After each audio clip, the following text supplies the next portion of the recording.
كيقولوا باللي الروح عزيزة عند الله، وخا يطوى الزمان وتدفن الحقيقة تحت أطنان ديال التراب والسيما. كيجي واحد النهار في كينطق الحق. قصة اليوم هي واحد من أغرب وأبشع الجرائم اللي عرفها المغرب في السنين الأخيرة. قصة كتدور أحداثها في مدينة مارتيل الهادئة، وبالضبط في حي الواد المالح. بطلة هاد القصة السيدة سميتها راضية. السيدة بانت قدام الملايين بدموعها وبكات بحرقة، واستغلات عطف القريب والبعيد، وهي في الأصل كانت حارسة على المقبرة جماعية دايراها وسط دارها. اليوم غنحكيو قصة سفاحة مارتيل بالتفاصيل اللي ما سمعتوهاش من قبل. حكاية كترجع بين العام 2012. حي الواد المالح كان كل شي كيعرف معلم عزوز، الصباغ الدرويش المكافح اللي بدا من الصفر حتى بنى دار وعائلة. عزوز كان مزوج براضية هادي 33 سنة.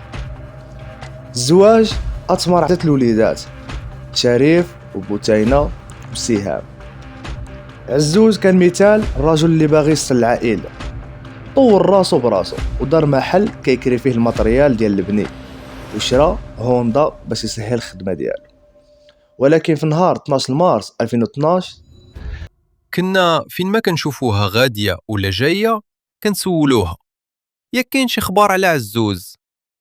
كانت كتبدا تبكي وتندب وتقول لينا والو، الريح وما جاب خبارو، الله ياخذ الحق في اللي كان حيلة وسبب. هو هز هاد الثقل، مشى بلغ على راسو وعلى اختو واعترف بكلش. البوليس ديال تطوان تحركوا بسرعة لحي واد المالح، جابوا الجرافات وبداو كيحفروا في الكراج اللي كانت راضية كارياه لواحد السيدة. حفروا متر ونص حتى بانت الصدمة اللي جمدت الدم في عروق الحاضرين.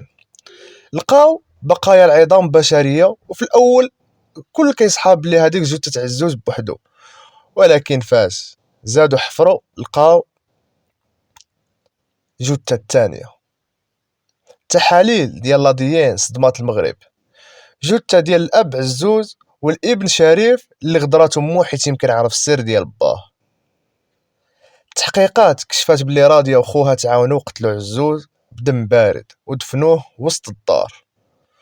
ومن بعد 6 سنين فاش شريف بدا كيشك وبدا كيسول، لقى نفس المصير ديالو باه. راضية بقات في المحكمة كتنكر وكتحاول تلصق كل شيء لخوها اللي مات، وكتقول باللي هي كانت غير مستترة عليه. ولكن القضاء المغربي كان بالمرصاد.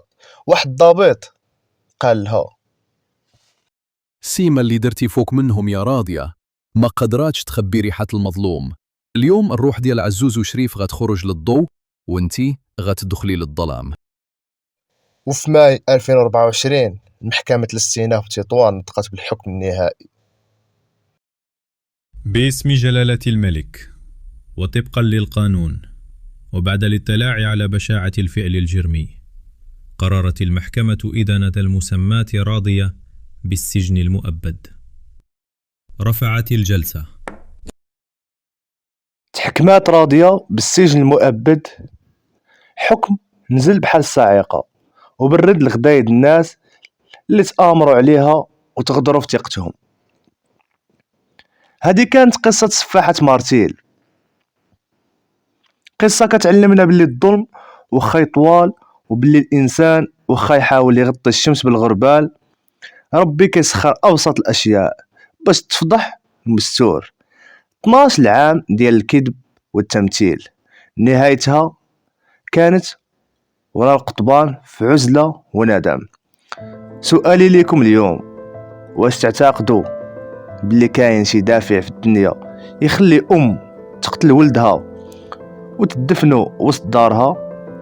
وشنو هو الشعور ديالكم فاش شفتوا الفيديو مختفون من بعد ما عرفتوا الحقيقة المرة؟ شكرا لكم على المتابعة، وما تنساوش تشاركوا القصة مع أصحابكم، ونتلاقاو في فيديو جديد وقضية جديدة. تهلاو.